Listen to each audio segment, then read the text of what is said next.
Hello. Today on the show, we're going to talk about something that is incredibly important, and often talked about in listings, in conversations people have when buying or selling homes. It's always talked about, it's always mentioned, but it's frequently misunderstood.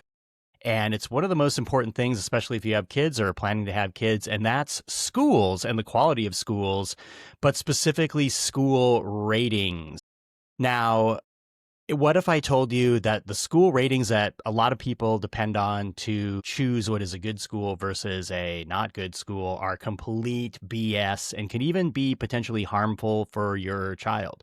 You would say, oh my goodness, what's going on? So I'm going to let you know about school rating systems and why you need to do some different research before deciding on whether a school is good or bad. Let's get into it.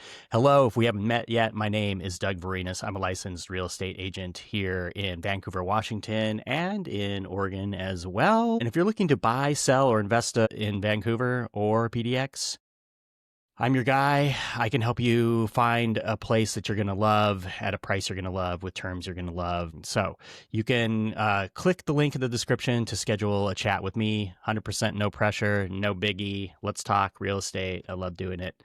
So let's get into school ratings and why they are a complete BS way to actually determine whether a school is going to be right for your child.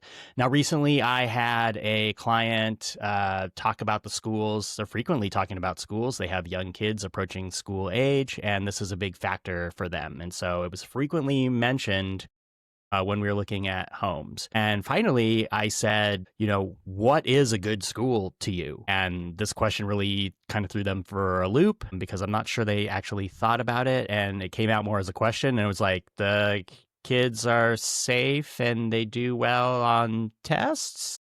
Question mark. And I said, okay, well, the thing is, with school ratings, especially sites like, greatschools.org, people hop on that and they're like, look at the number, and then they just go on. Well, I mean, when you're talking about something as important as a school that's going to be a great fit for your family, I don't recommend just looking at a school rating and going from there, or going by reputation. Camas is a great school district. Well, is it? Yeah, for some people it can be. For other people, it could be a complete nightmare. And so frequently what happens with average real estate agents is that they point to these ratings too, or they go by reputation and they're like, this is a great school. It's a great school district that has great schools. And they write it and they use that, just parroting whatever they hear. And they'll put that in the listing description, highly rated schools. And you go, oh, that's great. And then you move on and you find out like, oh, I'm not a big fan of this school. Because the truth is about sites like greatschools.org and all of them is that they're primarily driven by test results and like people who bothered to put in a comment. And we all know that the people who tend to put in like comments in those ratings, they either had a really great experience or a really bad experience. Like there's no nuance about it. The school's either on fire or it's the best thing since, sliced bread. So they're incredibly inaccurate because would you like your kid to be judged solely on their test scores? Is that the only thing that's important to you and your family? In most cases, I think the answer to that is going to be no. But that's all the data that these school rating sites have and that they use and prioritize. So when, your average realtor starts talking about schools and how they're great, do they have children? Do they know what a great school is? Have they been to a school? I have pretty extensive experience working in the Vancouver school district and almost all of the schools in the district. And so what I can tell you about school ratings are not only are they not accurate and that they're just based solely on test scores, they're not accurate from year to year. Like schools can have quite a bit of turnover in staff, in teachers, in administration. People are moving around quite a bit. And so really, even if a school is good one year, it might not be good the next year. And so really what I recommend that people do or that they determine what is a good school for them and for their child, potentially. So I'm going to give you an example, just a personal example from me and my kid who goes to a low-rated school. So the school, if you go up on I just did this. I went on the greatschools.org, typed in their school. It came out a 5 out of 10. So I don't know, an average school. It's maybe it's terrible. I don't know. Or maybe it's okay. It's average. But what I know about that school is that it has an incredibly active PTA that does a lot of fundraising for extra events. It's the only elementary school that has a Mandarin immersion program, and the PTA also holds some very significant cultural events there that are a lot of fun. I know that the counselor there has been won like counselor of the year for, I don't know if it was nationally, but the state of Washington. They won a pretty prestigious award as a great counselor. I know her personally. She does a great job. I know the principal personally, and his sort of viewpoint on education aligns with mine and my family's a little bit more. And so I have a lot more on the ground information. I know that the school is one of the smaller ones in the district. So the class sizes are around 20. And so I have a lot of information about this school and how it relates to my family and what I'm looking for in a good school that goes well beyond the great schools rating. So if I'm looking for a home, maybe I'm looking in this area and I see that school rating, maybe I'll give that home a pass because it has a 5 out of 10. Well, that would be a huge mistake. Again, this is depending on what I'm looking for. So I think really what you need to do is determine what a good school is going to look like for you and your kid, because it's going to look different because all kids are different. But the truth is with public schools is they can be a, one size fits all. So, is your kid, do they learn differently? Are they neurodivergent? Are they on an IEP? Maybe they need some more support. What you think is going to be a good education is going to look different from another family. So I believe that every child is different and has a different way of learning, of course, and every family has different needs for their children as relates to education. And so what I recommend, instead of just looking at these ratings or taking the word of your real estate agent who doesn't know anything about schools, most likely, is determine what a good school or a good education is for you. What does that look like ideally, if you're going to public school or private school? But I'm talking public schools because that's what I'm seeing. People want good schools or bad schools or high rated schools, and that's that's related to the public schools in this example. So I want you to determine what a good school is. Is it the community more important?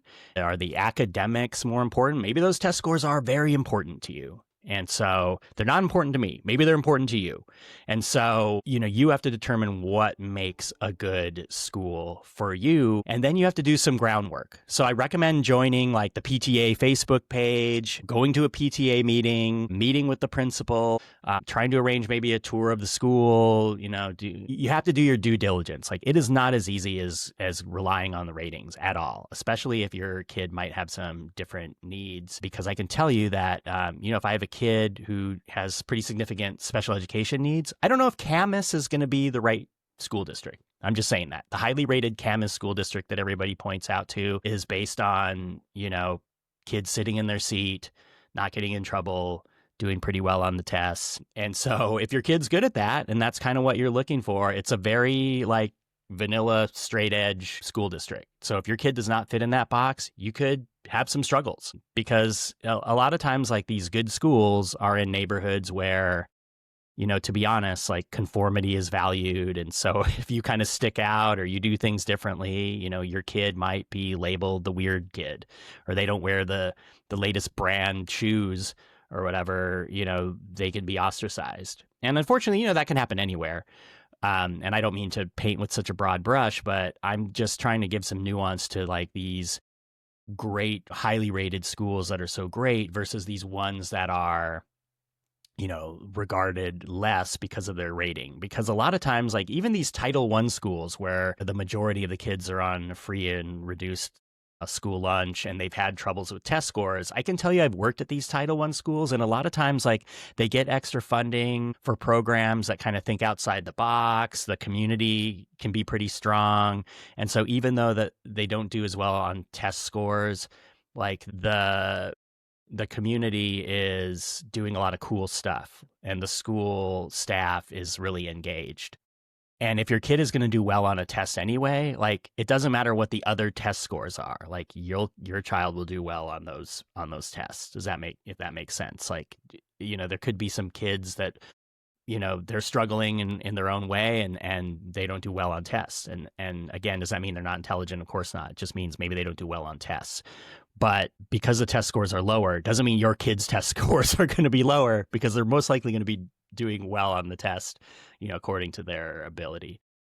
Oh, again, this is a lot more complicated than people make it out, especially like your average real estate agent who's not plugged into any of that. So if you are looking for a home and you're looking for a school district and you're looking for a school that's going to fit you and not just be blanket recommended because of ratings that aren't accurate, again, hit that button in the description and schedule a call with me, and I can help you find a school that's going to fit in for you. I hope this has been helpful. If it has, it really helps if you hit the like button and do the subscribe-y thing if you're so inclined. And I'm looking forward to seeing you in the next show. If you have an experience that you've had with a school or school rating versus what the reality was, I'd love to hear that in the comments too. Like, definitely comment about your experience with a school that might have been, especially if it was like a lower rated school that you found was like really cool. I'd love to hear why that was for you specifically. Take care, everybody out there. See you next time.